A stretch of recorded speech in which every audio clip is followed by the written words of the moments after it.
Hey folks, if over the course of this video you find yourself thinking, man, I got to play this guy's music, hit me up. I'd love to work together. Let's make it happen. All right, enjoy the video. All right, everyone, how are we doing? We're back. We're back at it again. We're picking up pretty much right where we left off last time. We put these string parts in, and so let me go back to the top. This is the third movement of my piano concerto. This is what we're working on right now, and this is the top of the third movement, and we'll see what we're working with. Actually, I'll pull back a little bit. Why not? Just so you can hear where we're coming from. So this will be, we'll start playing the end of the second movement, going into the third.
All right. So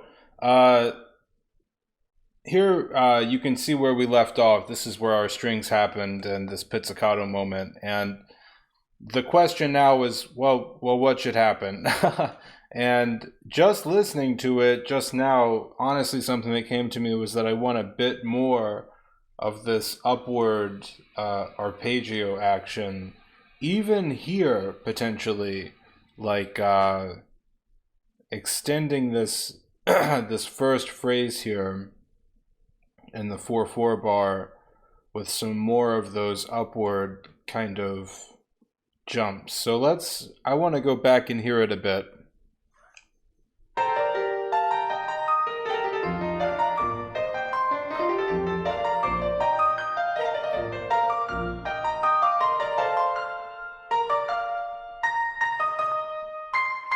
Yeah, I'm wondering if we could go like do da dee da da dee da da dee beep beep dee dee beep beep dee dee, right? Like kind of bridge my two ideas of like the ascending arpeggio and then the descending fifth, the beat dee dee. Okay, so to do that, we need to insert a couple things here. We'll say this for now.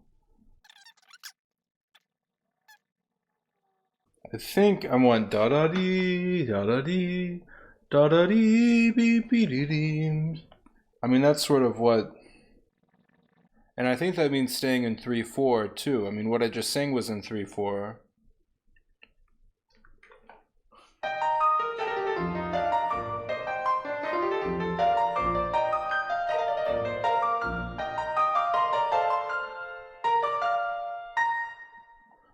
Right. Yeah, no, that totally, it needs a second just to sit in that moment. It's almost like looking back and then the development happens. Or better yet, it's like a, I don't know, like a summation of like what we just said. melodically. A lot of melodies do this. If you look closely at them, they will have like moments of expansion from small ideas, and then it'll put all of those small ideas next to each other and say, look what just happened, and then it moves forward, right? So this is sort of a micro example of that. Okay.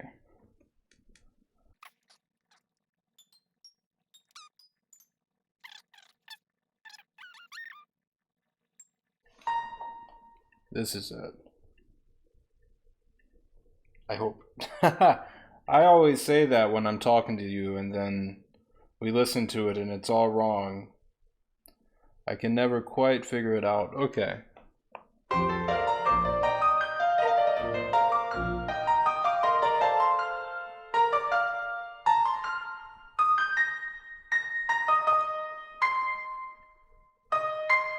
Yeah, minus the wrong note. Apologies. Okay.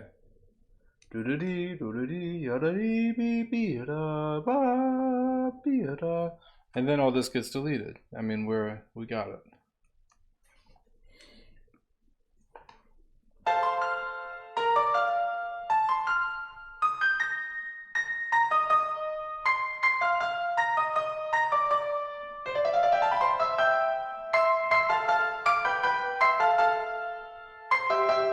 I mean, that one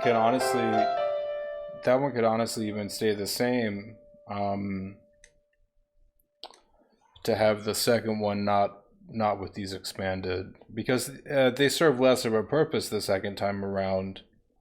So it makes sense for them not to be there. Weirdly, yeah, because they don't have that transitional thing. So let's try it. Let's try it from here. See what it is.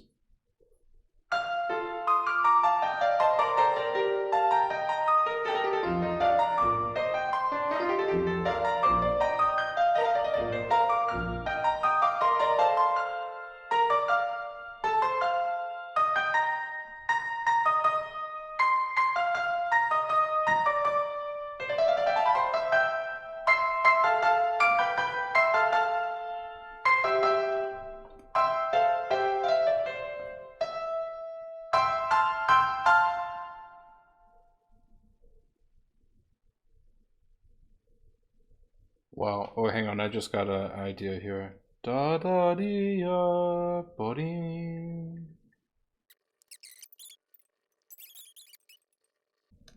I should find my destination chord first, because I'm hearing a voice leading like cadential thing, but I'm losing my ear for it. Let me hear it again.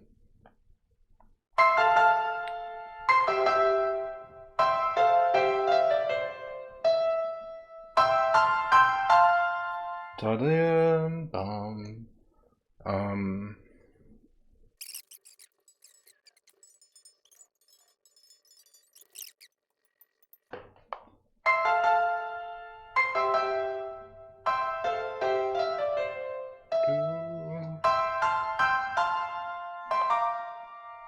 Yeah, da da dee da da dum bum.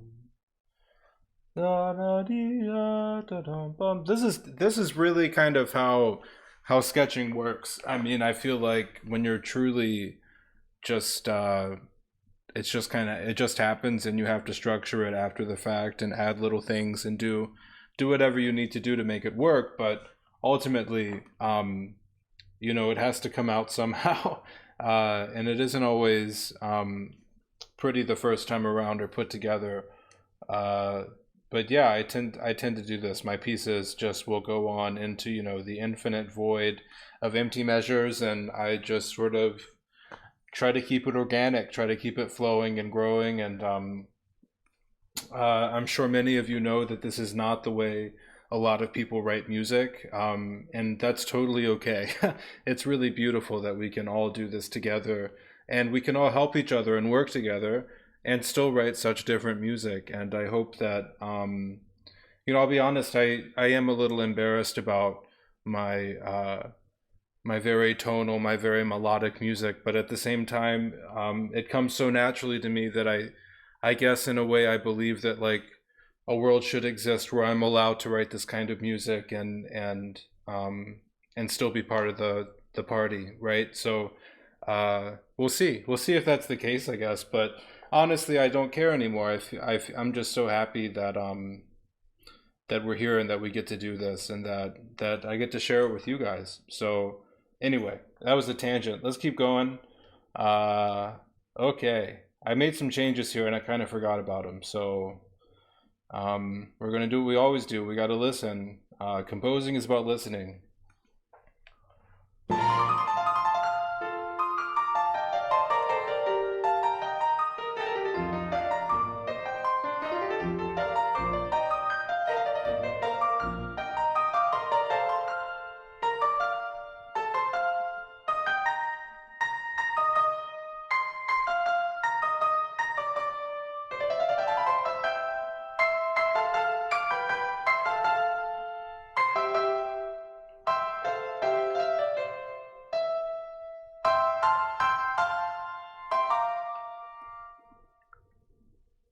You know, I just spent that time figuring out that harmony, but I think actually we don't need new harmony right now. I think this was originally an idea to transition back to the very opening idea, this idea. So I'm wondering, yeah, I'm wondering if actually that'll be. But actually, we don't need to worry about that right now. Let's do something productive here, and put some notes in for the orchestra. I think that's a fair thing to aim for.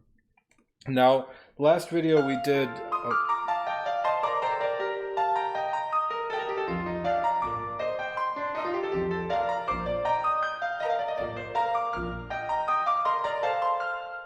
last video we did that, and it went pretty well. I thought we put it together relatively successfully. So now we are moving on to this bit here. This, I would say, is kind of our dividing line of the material, although it flows pretty seamlessly, I would say, now with our additions. I mean, I don't know.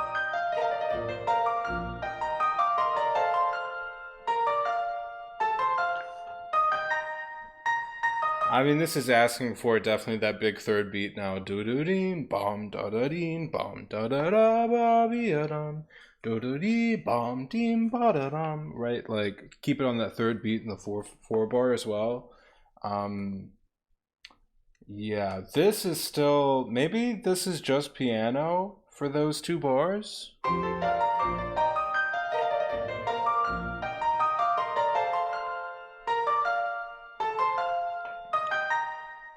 I have a feeling something will happen on this third bar, but yeah. Um for now I'm just getting a strong, honestly possibly a unison, and possibly bowed.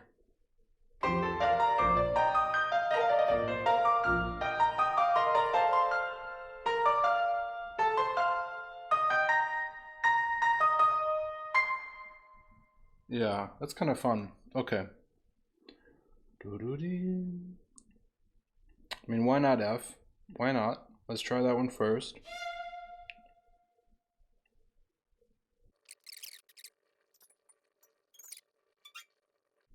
Okay.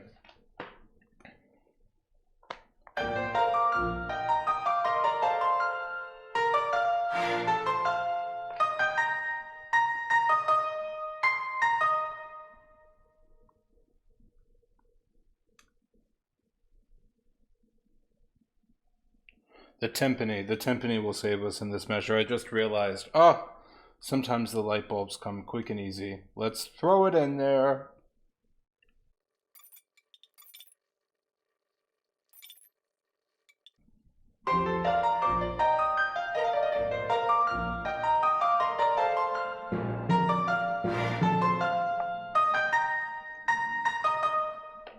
So we're at this interesting moment here, I would say.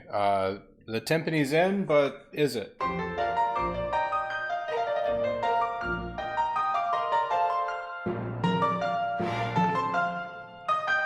it almost feels too much to have the timpani outlining it again. It almost feels waltzy. I almost want the strings just to have that third beat to themselves.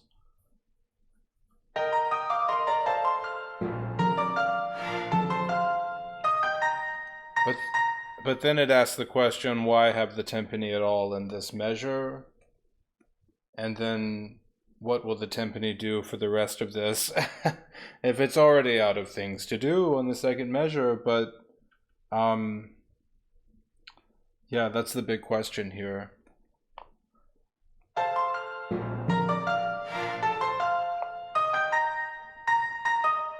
I mean, to me, it's obvious the strings can do it again. Like, this is okay with the new chord.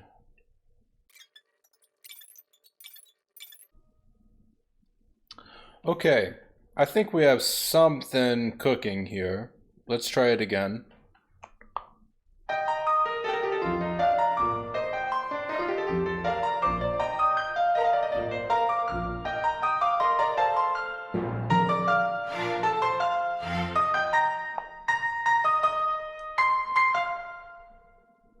I don't love my voicing. I'll be that guy. My voicing, questionable.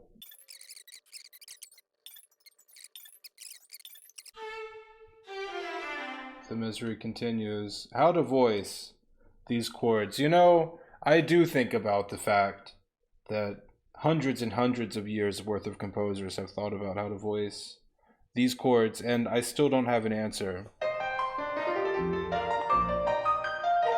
for any of us.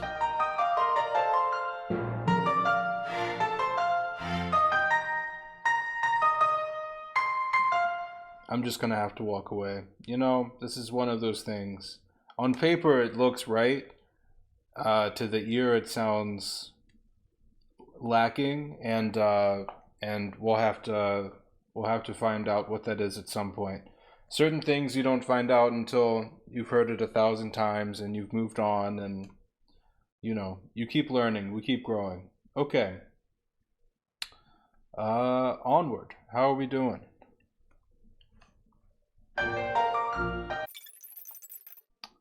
Yep, I know we started this whole thing writing that B flat, but I'm not so sure even now.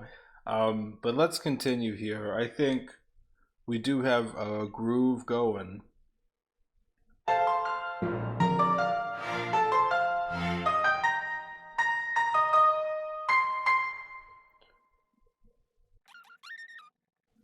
You know, I'm hearing a counterpoint line here, actually.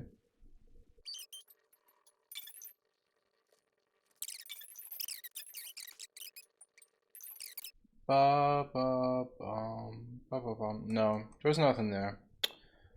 A ghost. Okay, guys, I think I have to call it. The juices really aren't there for me right now. We've had some good progress today, I think, and made some positive improvements. I might come back later, but overall, we're keeping the ball rolling, or it's really the other way around. I feel like we're pushing it up the mountain as the Sisyphus reference continues. So yeah, we'll keep it going. Thank you all so much for tuning in, and we'll see you later.